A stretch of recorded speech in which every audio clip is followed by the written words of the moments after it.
What? Why the red carpet welcome? I am not who you think I am. Oh, I am just a student. I came to buy a cloth for this beggar. Hello. Stop throwing the red carpet. I am just a student. I want to buy clothes and shoe for him. Hey. Ojamma took a half-naked beggar to a boutique to buy him a slippers. Just a slippers. But what happened inside the boutique blew her off. As she walked into the large famous boutique with the beggar, she saw the staff of the famous boutique running out of the big store. At first, she thought it was a fire or maybe thieves on the run. But she was wrong. They were holding carpets, a red carpet, and they began to spread as they walked in. A red carpet welcome into the boutique, she thought to herself. She was thrown off. She thought she was being mistaken for a celebrity. She was just a student, a 300 level English student. She just came to buy a naked beggar just a slippers. Abeg oh, see me see trouble oh. I just came here to buy ordinary slippers for this beggar and they are giving me a red carpet welcome. I am not a celebrity oh. I am just a student. Abeg oh. See me oh.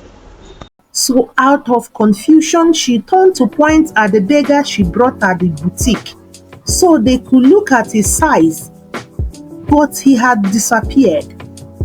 He vanished into the crowd. She dashed outside to look for him. Perhaps he was scared by the red carpet embarrassment. While she searched for him endlessly inside the boutique, a cool voice called from behind. Hi, sweet soul. And she turned. The rest discovery shocked everyone. Ojamma took a naked beggar to a boutique to buy him clothes. But when she got there, what happened inside the boutique changed her destiny forever. Welcome to Ideká African Folktales. Please remember to like our story and to comment. We value them.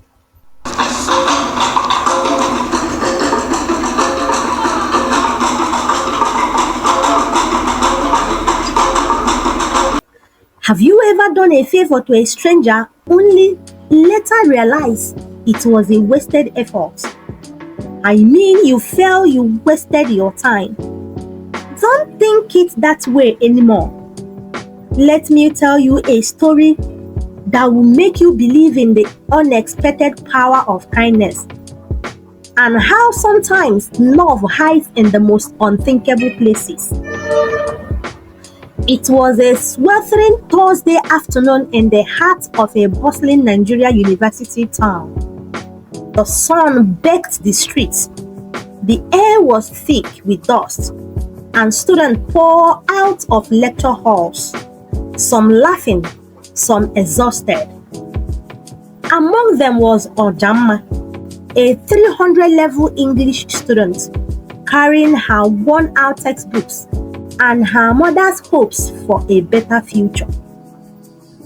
She had barely enough to cover for her lunch for the week, yet her heart was richer than most bank accounts. As she walked past the usual street corner near the school gate, something caught her eyes, or rather, someone caught her eyes. It was a man, half naked, skin streaked with dirt, sat slouched against a wall. His head hung low, his feet cracked and bare. Most students averted their eyes or crossed the street because of him. Some laughed, others took photos. One girl posed an empty gala wrapper at him and ran off, giggling. But Ojamma, a student, simple and soft-spoken, struggling to make ends meet. As she walked past the junction, she noticed the half-naked beggar sitting on the cold concrete, shivering. It was a cold season with hot breeze, harmattan. The beggar wasn't shouting like others. He wasn't begging. He just sat quietly, arms wrapped around himself. Her eyes fell to his feet, cracked, dusty, and bare. Then to his face, young, handsome, under the grim. And then to the torn trousers, barely hiding his decency. He was almost naked. Her heart sank. Something about him didn't feel mad. And she couldn't sleep that night. The next morning, she folded her oversized tracksuit given to her by her brother, neatly folded, and walked to that same junction. When she offered him the clothes, he looked stunned. Slowly, like a child, bought a new Christmas clothes. He began to change right there in front of her. The smile he gave her afterward could melt the hardest soul. That night, she couldn't sleep. She kept thinking about him, about the sadness in his eyes, the silence in his soul. But her roommate laughed when she mentioned it. Ojamma, beg, you want to start charity work now, Abi? But Ojamma wasn't doing it for attention. She just couldn't shake the feeling off. Something deep inside her told her that man needs more than coins. He needs to feel seen. So the next day, with trembling hands and a nervous heart, she packed one of her brother's old shirts, a clean pair of trousers, and a faded hoodie. It was all she had to spare. She added a sachet of water and some bread, and she walked back to that same spot. He was still there. When she handed the clothes to him, he stared at her as if she had handed him a gold. No one had looked at him with that kind of genuine tenderness in years. Slowly, he took the clothes and changed right there again. But this time, he hid behind a slab of concrete to remove the former clothes she gave him. When he returned, he looked cleaner, but still barefoot. He smiled, not to her, just an open smile. Not the smile of a madman, but the smile of someone rediscovering his worth. He didn't say a word either. He just bowed his head in gratitude. This again made Ojamma's day. 2 days later, she saw him again, now cleaner, wearing the clothes she gave him. Still barefoot, but something had changed in his eyes. He saw her from across the road and gave a small respectful bow, like a child bowing to salute in assembly after giving a morning speech. Ojamma's heart fluttered. Out of confusion, she bowed to him in response, and he smiled widely, and Ojamma smiled widely too. Another week passed. The harmattan was beginning to intensify, and she worried about him walking barefoot. She had saved a little from her part-time tutoring job and decided to buy him slippers. As she was heading to the market one evening, she saw him again near the same junction. She didn't notice him first. It was him who waved at her shyly. She smiled and waved back. "Come!" she called softly. To her shock, he ran to her like a child obeying a mother. He practically ran to her, looking at the both sides of the road before crossing. "I want to buy you something for you," she said. "Follow me." She flagged down a keke and they rode in silence. Keke dropped. "Oga Keke, drop us at famous boutique. That one at the flyover," Ojamma said. When they got to the boutique, she guided him inside. As she stepped inside the large famous boutique with the beggar, the staff of the famous boutique started running out of the big store. At first, she thought it was fire or maybe thieves on the run, but she was wrong. They were holding carpet and they began to spray as they walked in. A red carpet welcome into the boutique for a customer and a beggar? She thought in her head. She was thrown off balance. She thought she was being mistaken for a celebrity. Abeg oh, see me see trouble oh. I just came here to buy ordinary slippers for this beggar and they are giving me a red carpet welcome. I am not a celebrity oh, I am just a student. Abeg oh, see me oh. What? Why the red carpet welcome?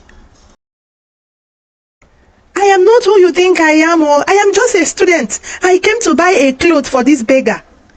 Hello. Stop throwing the red carpet. I am just a student. I want to buy clothes and shoe for him. Hey. She was just a student, a 300 level student. She just came to buy a naked beggar, slippers, just a slippers.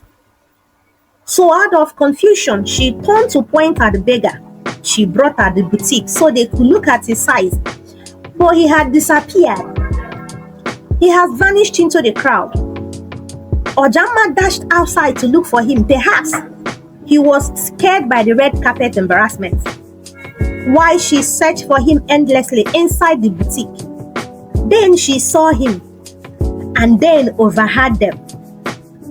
Good afternoon, sir. Welcome, sir. Sir, you are back. Ojamma was confused.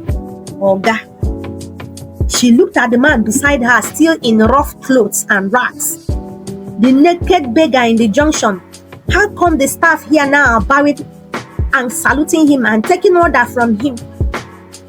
The beggar smiled gently, then reached into his pocket, pulled out a white handkerchief and wiped his face clean. He turned to her and said, "My name is Famous.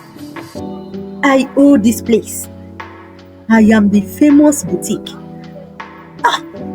She gasped. He gently took her hand. "I've been searching for something when you came by. You gave it to me. Kindness. You didn't laugh at me. You didn't feed me for praise. You clothed me when I was nothing." The naked beggar she took to boutique to buy clothes and slippers is the owner of the boutique. Ojamma's leg couldn't carry her inside the boutique anymore. She looked for a space to faint, but not right there in the boutique. She needed to go home, inside her small bunk in a girl hostel. That was where she wanted to faint.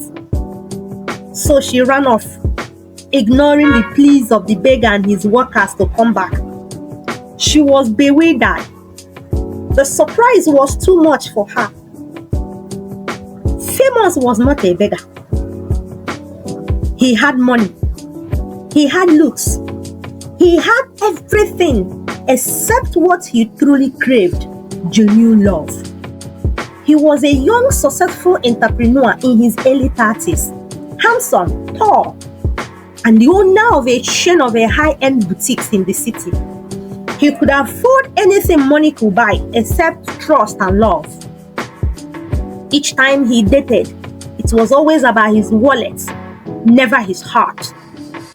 The smiles faded when the spending slowed. The love disappeared when the giving paused. And over time, his heart grew tired.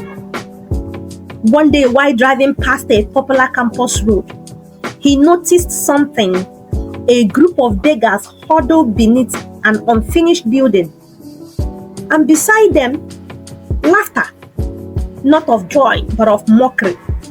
University students, sharp-mouthed and carefree, pointed and laughed at lunatic-like beggar. It struck a chord in him. Then he got idea. He would become one of them.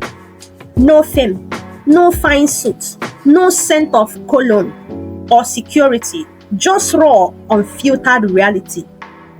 And he planned them all with all his workers and staff. But only one person filled the vacuum, Ojamma. And he must find her.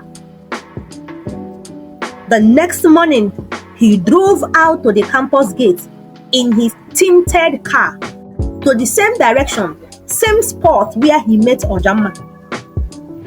He saw her coming from the school main gate with other students. He quickly left his car and went to sit at his usual begging spot. Here she comes, the lady with a golden heart.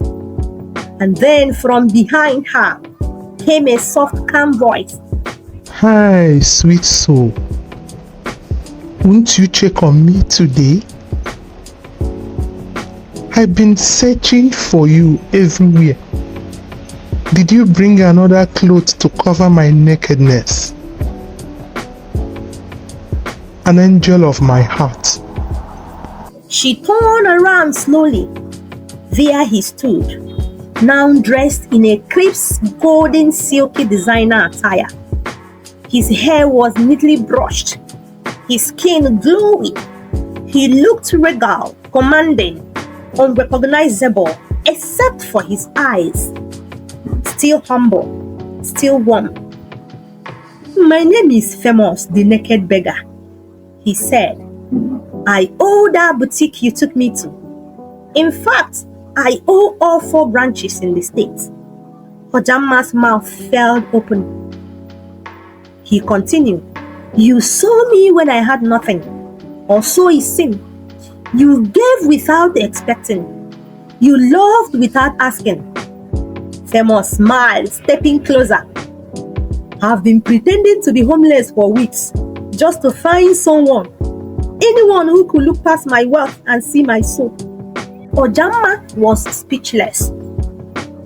Famous reached into his pocket and handed her a gold embossed card. That boutique you took me to is now yours to manage. If you want, I want you to finish school without stress. And I want you in my life. He didn't propose that day. No. Love, real love, grows slowly. But in the months that followed, as he stood beside her through exams, as she helped style-rich customers with a quiet smile, their bond deepened. A year later, on a quiet evening under strings of garden lights, he went down on one knee. Ojamma, I came looking for kindness, and I found you. Will you marry me? Babe, please say yes. Through her tears, she nodded. Tears flowed. She said yes. They got married in a beautiful, modest ceremony surrounded by people who once mocked him, now cheering with admiration. Ojamma became not just the love of his life, but the woman who reminded the world that true beauty lies not in what you have, but in what you give. And every time someone asks, how did you two meet? Ojamma would smile and say, I just wanted to buy a beggar slippers, and I found a husband instead. Today, Ojamma and Famous run a charity that gives clothing, shelter, and dignity to those in need. Because she once gave a beggar clothes, not knowing she was dressing her future. And every time someone asks her, how did you meet your husband? She continually says, she will laugh, tucks her head beside her ear and says again, I just wanted to buy a beggar slippers, and instead I walk into destiny. This is the end of my story. If you like it, please like it and share.